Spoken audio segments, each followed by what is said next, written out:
بسم اللہ الرحمن الرحیم۔ السلام علیکم ناظرین۔ سلطان محمود غزنوی فارس کے آخری بادشاہ یزدجرد کی نسل سے تھا۔ ابوالقاسم حمادی نے تاریخ مجدل میں لکھا ہے کہ امیر سبکتگین بادشاہ یزدجرد کی نسل سے تھا۔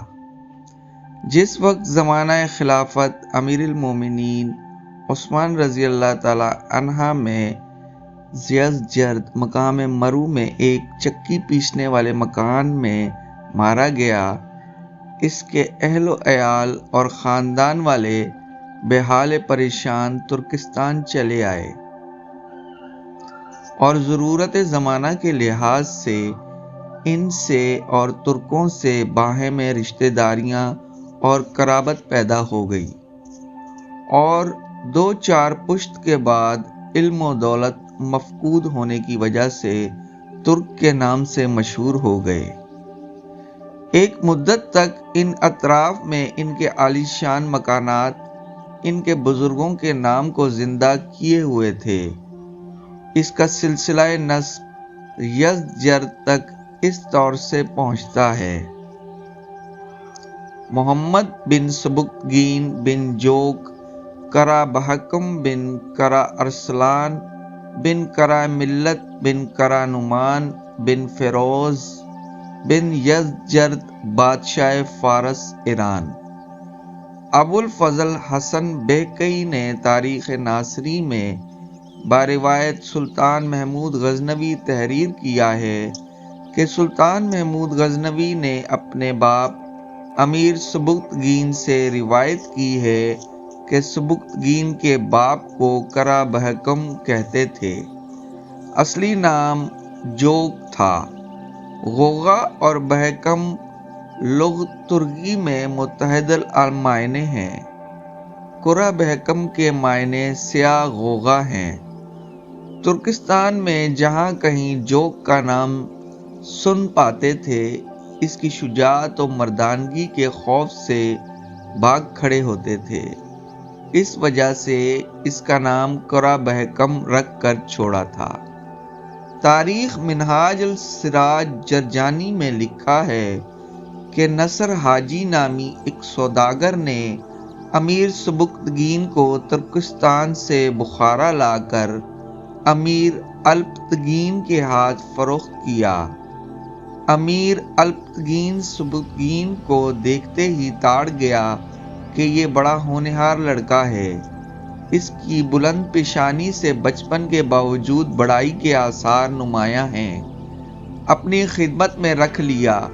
تھوڑے دنوں کے بعد پیشکاری سے لشکر غزنی کی سرداری پر مامور کیا۔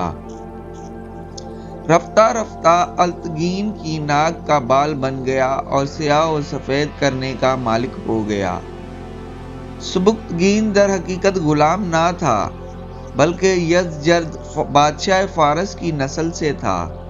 جس وقت یزدجرد مقام مرو میں ایک چکی پیسنے والے کے مکان میں عہد خلافت امیر المومنین حضرت عثمان رضی اللہ تعالی میں مارا گیا، اس کی اولاد اور خاندان والے ترکستان میں جا کر روپوش ہوئے اور ترکوں سے حسب ضرورت رشتہ قرابت پیدا کیا۔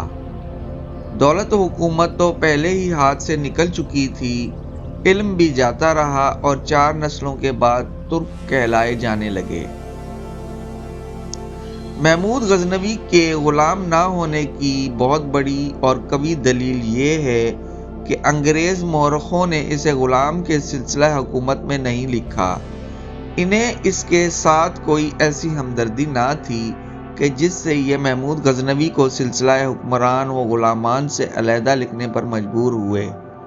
عربی تاریخیں صرف اس قدر لکھ کر خاموش ہو جاتی ہیں کہ محمود غزنوی کا باپ سبکتگین امیر الپتگین کا غلام تھا۔ یہ عبارت اشارے سے زیادہ حیثیت نہیں رکھتی۔ اس سے یہ نہیں معلوم ہوتا کہ سبکتگین کس ملک سے کس زمانے میں اور کس جہاد میں غازیان اسلام کے ہاتھ آیا۔ اور جب یہ امر پایا ثبوت تک نہ پہنچ سکا تو محمود غزنوی کو غلام کہنا نہایت دیدہ دلیری اور نا انصافی ہے۔ قرون سابقہ ہمیں غلامی کے دو ہی طریقے تھے، ایک یہ کہ جہاد کے ذریعے سے جو لوگ کافرستان سے قید ہو کے آتے تھے اور غازیان اسلام انہیں بضرورت خرید و فروخت کر لیا کرتے تھے، دوسرے یہ کہ غیر اجنبی ممالک سے اکثر سیاح، مسافر، تجارت پیشہ اصحاب اکا دکا چلنے والوں کو پکڑ کر لاتے تھے اور انہیں ممالک اسلامیہ میں لا کر سر بازارہ فروخت کیا کرتے تھے۔ اول الذکر اصلی اور واقعی غلام کہے جانے کے مستحق ہیں۔ غلامی کی دوسری صورت نام کے غلام ہیں، ورنہ یوسف علیہ السلام بھی اسی آخری صورت میں داخل ہو جاتے۔ ہاجرہ علیہ السلام کون تھیں اور کس طرح ابراہیم علیہ السلام کے ہاتھ آئیں؟ حسینی سادات کی ماں کہاں تھیں اور فکر حسین علیہ السلام کے ہاتھ لگیں؟ ام المومنین ماریہ بنت شمون قبطیہ کون تھیں اور کہاں سے آئی تھیں؟ زید بن حارثہ قبائل یمن کے کس قبیلے سے تھے جن سے زینب بنت جیش رسول صلی اللہ علیہ وآلہ وسلم کی پھوپھی زاد بہن منسوب تھیں؟ اس غلامی کی کراہت رفع کرنے کی غرض سے آپ نے اس ترویج کو مناسب سمجھا۔ ان سب واقعات سے قطع نظر کر لینے پر یہ امر ذہن نشین ہوتا ہے کہ ان دنوں بردہ فروشی کا بازار گرم تھا اور یزدجرد بادشاہ فارس کے خاندان کی تباہی و بربادی پورے طور سے ہو چکی تھی۔ ممکن ہے کسی شخص نے سبکتگین کو آوارہ و پریشان پا کر پرورش و فروخت کی ہو۔ غالباً اسی وجہ سے عربی مورخ سبکتگین کو الپتگین کا مملوک لکھتے آئے، ورنہ اور کوئی وجہ غلام کی نہیں ہے۔ اس سے امیر سبکتگین کے خاندان کے دامن عزت پر دھبا نہیں لگ سکتا۔ 10 محرم 361 ہجری شب پنجشنبہ میں امیر سبکتگین کی حکومت کے 7ویں سال مقام غزنی میں محمود غزنوی پیدا ہوا۔ تاریخ منہاج السراج جرجانی میں لکھا ہے کہ جس شب محمود غزنوی پیدا ہوا اسی شب میں چند سات بیشتر امیر سبکتگین نے خواب دیکھا تھا کہ مکان کے آتشدان سے ایک بڑا درخت پیدا ہوا ہے جس کے سائے میں ایک عالم بیٹھ سکتا ہے۔ فوراً آنکھیں کھل گئیں۔ تعبیر کی فکر میں تھا کہ محل سرائے شاہی سے یہ خبر آئی کہ مشک معلیٰ میں شہزادہ بلند اقبال پیدا ہوا ہے۔ امیر سبکتگین نے اس نومولود مقصود کا نام محمود غزنوی رکھا۔ زمانہ زیادہ گزرنے نہ پایا تھا کہ محمود غزنوی ابتدا مسعود الانتہا ظاہر ہوا۔ محمود غزنوی کے عہد طفلی کے حالات کچھ ایسی تاریکی میں پڑے ہیں کہ جن سے کوئی نتیجہ اخذ معلوم نہیں ہوتا۔ اس وجہ سے اس کی تعلیم و تربیت کے واقعات، علم و فضل حاصل کرنے کے حالات تفصیل سے لکھنا ذرا دشوار نظر آتا ہے۔ محمود غزنوی جس طرح کشورستان ملک گیر اور ایک نامور فاتح تھا، اس طرح علم و فضل میں بھی یکتائے زمانہ تھا۔ مؤلف جواہر معینیہ نے جو فقہ حنفیہ کے حالات کی ایک مستند اور کتاب ہے، محمود غزنوی کو فقہ میں شمار کیا ہے۔ اس کے علاوہ خود اس کی تصنیف کی ہوئی فقہ کی ایک کتاب موجود ہے۔ غزنی میں اس نے ایک عظیم الشان یونیورسٹی قائم کی تھی جس کے ساتھ ایک بہت بڑا کتب خانہ بھی تھا۔ نایاب کتابیں انتہائی جستجو سے مہیا کی گئی تھیں۔ اسی کتب خانے میں عجائب خانہ بھی تھا۔ زمانے کی نادر چیزیں اس میں موجود تھیں۔ ملک کے جو بڑے بڑے مشاہیر علم و فن تھے وہ سب اس کے درباری تھے۔ امام الحرمین ابو معالی عبد المالک جوینی نے اپنی کتاب مغیث الخلق فی الاختیار الحق میں لکھا ہے کہ سلطان محمود غزنوی علم و حدیث کا بے حد شائق تھا۔ شب کے وقت اس کے دربار میں علماء حدیث جمع ہوتے اور احادیث کی سماعت و قرات کرتے تھے۔ محمود غزنوی بھی ایک گوشے میں بیٹھا ہوا حدیثیں سنا کرتا، جسے نہ سمجھتا اس کے معنی دریافت کرتا جاتا تھا۔ مذہباً پہلے حنفی تھا، بعد کو شافعی المذہب ہو گیا تھا۔ علامہ کفال مزدوری نے مذاق اور لطیفے کے پیرائے میں تبدیل مذہب کی تحریک کی تھی۔ محمود غزنوی کے تخت پر مطمئن ہونے کے بعد شاہانہ فتوحات اور معرکہ آرائیوں کی دلچسپ داستان بہت لمبی اور پر اثر ہے۔ زمانہ شہزادگی میں جو نمایاں کارنامے سر انجام دیے، جس سے اس کی مردانگی و دلیری کا ثبوت ملتا ہے، وہ ملتان کی لڑائی ہے۔ یہی سبب تھا کہ اسے اپنے باپ کی زندگی ہی میں امیر نو ساسانی کے دربار سے سیف الدولہ کا خطاب مل گیا تھا۔ امیر سبکتگین کے زمانہ حکومت میں راجہ جے پال والی لاہور اور ملتان نے اسلامی شہروں پر جو اس کی سرحد مملکت سے ملے ہوئے تھے، تخت و تاراج کا ہاتھ بڑھایا۔ امیر سبکتگین کو اس کی اطلاع ہوئی تو اس نے لشکر فراہم کر کے راجہ جے پال کی گوشمالی کی اور وہاں سے کوچ کیا۔ اس مہم میں اس کا ہونہار بیٹا محمود غزنوی بھی ہمرکاب تھا۔ محمود غزنوی نے موقع جنگ میں بہت بڑے نمایاں کام کیے، جس سے اس کی ہر دل عزیزی اور مردانگی کا سکہ بیٹھ گیا۔ محمود غزنوی 26 برس کی عمر میں امیر سبکتگین کی وفات کے بعد 387 ہجری میں تخت حکومت پر بیٹھا۔ اس نے اپنے زمانہ حکومت میں اس قدر علم و فضل کو جمع کیا تھا کہ اس زمانے کے اسلامی سلاطین کو شاید ہی یہ عزت نصیب ہوئی ہو۔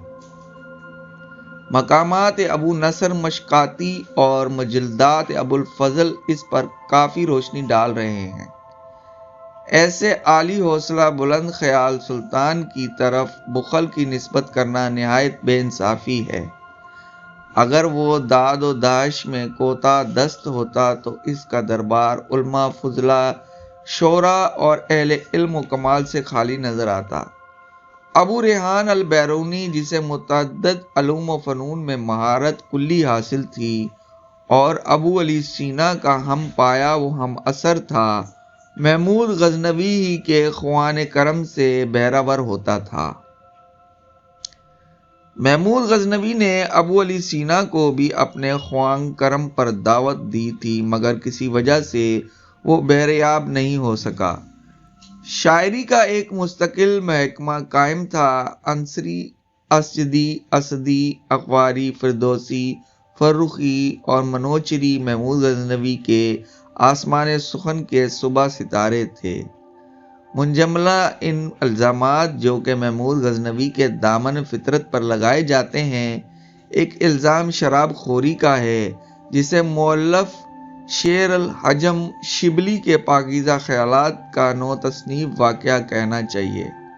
حالانکہ محمود غزنوی کی صحبتیں سلاطین عشرت پسند کی طرح مے و جام سے آراستہ نہیں کی جاتی تھیں۔